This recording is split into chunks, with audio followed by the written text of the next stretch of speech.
Today we're going to make a cabinet with a mirror. I cut strips of 3/4 inch thick plywood with my circular saw. I used another piece of plywood with some heavy weights to act as a guide. I'll put the measurements that I used on my website. I then cut short shelf pieces out of these strips. I then used the shelf pieces to measure the 2x4s, which are going to act as supports for them.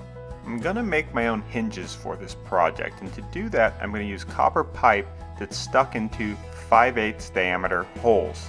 I used a sanding pad to clean up the edges of the plywood. I went ahead and painted all the pieces of plywood before assembling the cabinets. Now obviously you can wait until after the cabinet's done, but I prefer doing it this way and then touching up the paint again once I'm done. I screwed the shelf pieces of plywood to the pieces of 2x4s. Once I had assembled all the shelf pieces with 2x4 supports, I then screwed on the side pieces of the cabinet. I used some clamps to help hold everything in place.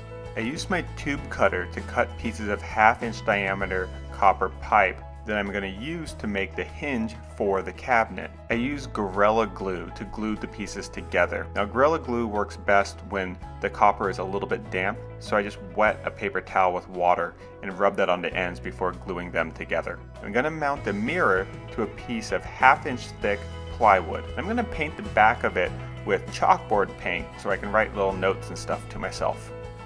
I placed the cabinet over the mirror and then used pipe straps to secure the copper pipes to the piece of plywood that's glued to the mirror.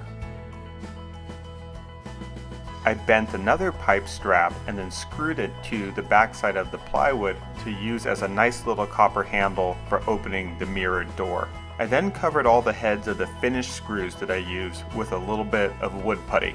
Once the putty was dry, I sanded it down and then painted back over it. I added some little hooks on the back side of the door for hanging things like belts and ties. The door is a little bit heavy, so I screwed through the 2x4 and into the wall to keep the cabinet from tipping over. For more detailed instructions, check out my website, and if you want to see what I'm working on next, be sure to follow me on Instagram. And don't forget to subscribe to this channel if you haven't already, and check out our other videos. Thanks, bye.